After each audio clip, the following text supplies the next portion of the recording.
Summer holidays வந்தாச்சு, நம்ம GT ஹாலிடேஸும் வந்தாச்சு. GT holidays, south India's #1 travel brand. Meenakshi Faculty of Allied Health Sciences, BSc Technology courses. Apply now. ஆச்சி பாதாம் drink. ஆச்சி பாதாம் drink ஒன்று வாங்கினா ஒன்று ஃப்ரீ. சோஷியல் மீடியாவில் நம்ம நிறைய ப்ரெஸ் ரிலீஸ் பார்த்துட்ருக்கோம். குறிப்பாக ரவி அவர்களும் ஆர்த்தி அவர்களும் சரி மாறி மாறி ப்ரெஸ் ஸ்டேட்மெண்ட்ஸ் ரிலீஸ் பண்ணிகிட்ருக்காங்க. இது அவங்களோட குடும்ப விஷயம், அவங்களுக்குள்ளேயே பேசி தீர்த்துக்கலாமே அப்படின்ற ஒரு சில பக்கம் காமெண்ட்ஸ் வர, இன்னொரு பக்கம் யார் தரப்பில் நியாயம் இருக்குது அப்படின்ற மாதிரி காமெண்ட்ஸில் நிறைய பேர் கேள்வி எழுப்பிட்டுருக்காங்க. அந்த வகையில் ஒன்ஸ் ஃபார் லாஸ்ட் அப்படின்னு சொல்லிட்டு ஆல்ரெடி ரவி அவர்கள் ஒரு ப்ரெஸ் ரிலீஸ் பண்ணியிருந்தாங்க. அதை தொடர்ந்து ஆர்த்தி அவர்கள் இப்போ ஒரு ப்ரெஸ் ரிலீஸ் பண்ணியிருக்காங்க. அந்த ப்ரெஸ் ஸ்டேட்மெண்ட்டில் கெனிஷா அவர்களை டைரெக்டாக அட்டாக் பண்ணியிருக்காங்க அப்படின்னு தான் சொல்லணும். The truth needs to be set once for all அப்படின்னு மாதிரி சொல்லியிருக்காங்க. இவ்வளோ நாள் என்னால் மறைச்சிட்ருக்க முடியாது. மணி ஒரு பக்கம், பவர், இன்டர்ஃபரன்ஸ் இல்லை கண்ட்ரோல், இதனால் மேரேஜ் சஃபர் ஆகும் அப்படின்னு நான் சொல்லவே மாட்டேன். அதில் தேர்ட் பர்சன் இன்வால்வ் ஆயிருந்தாங்க. அந்த தேர்ட் பர்சன்னால தான் நம்மளோட மேரேஜ் பிரேக் ஆகிடுச்சு. It was from outside. And நீங்கள் சொன்னீங்களே லைட் ஆஃப் யர் லைஃப், அவங்க தான் நம்மளோட லைஃப்பில் டார்க்னஸை கொண்டு வந்தாங்க. அதுதான் ஒரு உண்மை. இந்த பர்சன் ஆல்ரெடி லைஃப்குள்ளே வந்துட்டாங்க. டிவோர்ஸ் பேப்பர்ஸ்லாம் ஃபைல் பண்ணுறதுக்கு முன்னாடியே அவங்க வந்துட்டாங்க. இது கெஸ் ஒர்க் அப்படின்லாம் நான் சொல்லவே மாட்டேன். இந்த மாதிரி யூகிச்சு இவங்களுக்குள்ள அஃபேர் இருக்கும் அப்படின்லாம் நான் சொல்லவே மாட்டேன். எனக்கு ப்ரூஃப் இருக்குது அப்படின்ற மாதிரி ஆர்த்தி அவர்கள் ஷேர் பண்ணியிருந்தாங்க. நான் என்னோட டிக்னிட்டியை தான் பார்ப்பேன். நான் ட்ராமாலாம் பண்ணணும் அப்படின்னு எனக்கு அவசியமே இல்லை. அவ்வளோ தூரம் மேனிப்புலேஷன், அக்யூசேஷன்ஸ்லாம் என் பக்கம் இருக்கும்போது கண்டிப்பாக நான் இதை ஓப்பன் அப் பண்ணியே ஆகணும்னு தான் இந்த ப்ரெஸ் ஸ்டேட்மெண்ட் ரிலீஸ் பண்ணுறேன் அப்படின்னு ஷேர் பண்ணியிருந்தாங்க. அது மட்டும் இல்லாமல் நான் கண்ட்ரோலிங் வைஃபாக இருக்கேன் அப்படின்னு மாதிரி சொல்லும்போது கேர் வேறு, கண்ட்ரோலிங் வேறு. அது மட்டும் இல்லாமல் ஹார்ம்ஃபுல் ஹேபிட்ஸ்லேருந்து ப்ரொடெக்ட் பண்ணுறதுக்கு நிறைய விஷயங்கள் கேர் எடுத்து பண்ணேன். ஏன்னா வீடோட ஒரு அமைப்பு வீட்டு தலைவன் கிட்ட இருந்து தான் ஆரம்பிக்கும். அதனாலேயே நான் பயந்து நிறைய விஷயங்களை அவங்க கிட்ட மாற்ற வேண்டியதாக இருந்தது. கடைசி நாட்கள் வரைக்குமே அவ்வளோ தூரம் டிஃபிகல்ட் இயர்ஸ்லாம் நாங்கள் ட்ராவல் பண்ணி வந்தாலுமே நாங்கள் ரியல் மூமெண்ட்ஸ் ஃபேமிலியோட ஷேர் பண்ணியிருந்தோம், இன்லாஸோட ஷேர் பண்ணியிருந்தோம். அது சோஷியல் மீடியா தான் ஒரே ப்ரூஃப். ஏதான ஒரு ஃபோட்டோ ஷேர் பண்ணுறதுலேருந்து லவ்லி மூமெண்ட்ஸ்லாம் நாங்கள் ஷேர் பண்ணியிருக்கோம். ஆனால் திடீர்னு இந்த தேர்ட் பர்சனோட என்ட்ரி வந்ததுக்கப்புறமா எங்களோட லைஃப்பில் டார்க்னஸ் மட்டும்தான் இருக்குது. அண்ட் அவரோட ஸ்டேட்மெண்ட்டில் நான் வீட்டை விட்டு வெளில போகும்போது என்கிட்ட எதுவுமே இல்லை அப்படின்னு மாதிரி சொல்லியிருந்தாங்க. ஆனால் உண்மையை சொல்லணுன்னா ஒரு பிராண்டட் ஸ்னீக்கர்ஸோட, ஃபுல்லாக க்ளோத்ஸோட, முக்கியமாக அவரோட வாலெட்டோட தான் அவர் போனார். அவரோட ப்ரைஸ்ட் பொசிஷன்ஸ் வச்சுட்டு நாங்கள் என்ன பண்ண போகிறோம்? அண்ட் இது எல்லாமே ஒரு பிளான் அப்படின்னு தான் நான் சொல்லுவேன். அண்ட் அவ்வளோ தூரம் அப்யூஸ் அண்ட் ஐசோலேஷன்லாம் பண்ணேன் அப்படின்ட்டுலாம் மேனிப்புலேட் பண்ணாங்க. ஆனால் உண்மையை சொல்லணுன்னா இவ்வளோ வருஷம் அத்தனை ஆனிவர்சரி செலிப்ரேட் பண்ணியிருக்கோம், அத்தனை வெக்கேஷன்ஸ் ஒன்றா போயிருக்கோம்.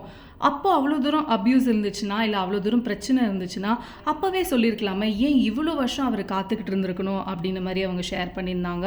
அண்ட் நான் சில்ட்ரனை டூல்ஸாக யூஸ் பண்ணுறேன் அப்படின்னு மாதிரியுமே ஒரு குற்றச்சாட்டு எடுத்து வச்சுருந்தாங்க.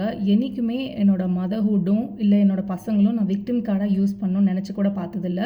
அவர் பசங்களை பார்த்ததே இல்லை அப்படின்லாம் ஒரு குற்றச்சாட்டு வச்சாங்க. அவரோட வில்லிங்க்கு ஏற்ற மாதிரியே லாஸ்ட் இயர் 4 வாட்டி அவங்க குழந்தைங்கள பார்த்தாங்க.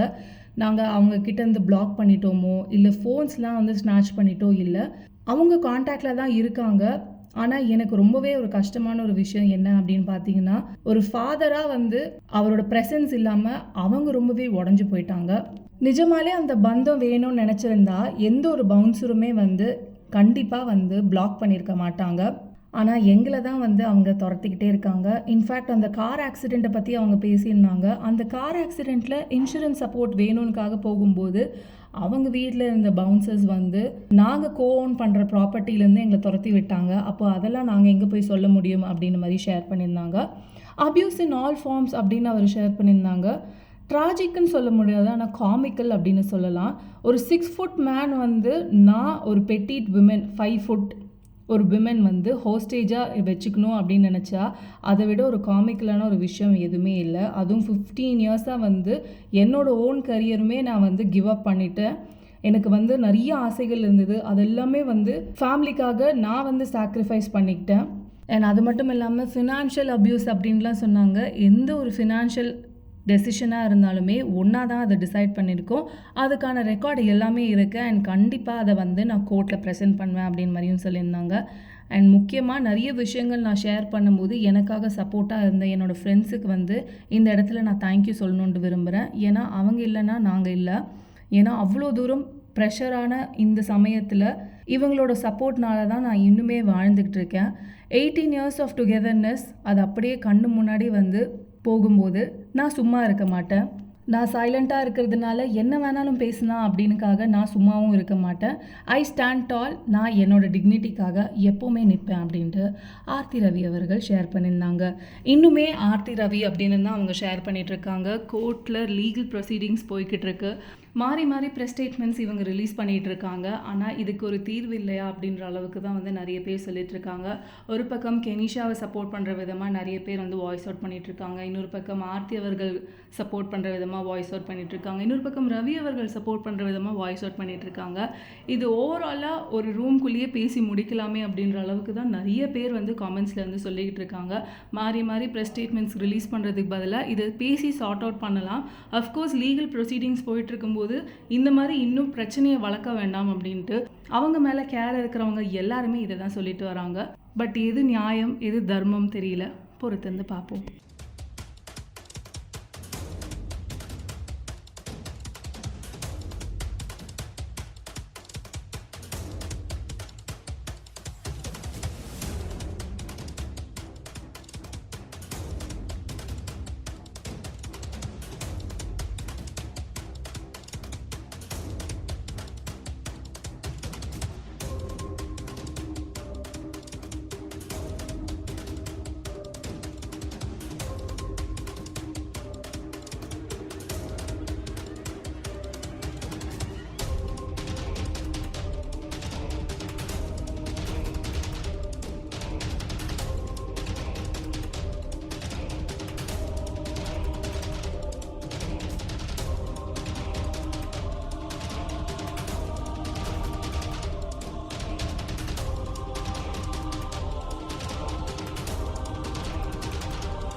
சம்மர் ஹாலிடேஸ் வந்தாச்சு, நம்ம ஜிடி ஹாலிடேஸும் வந்தாச்சு.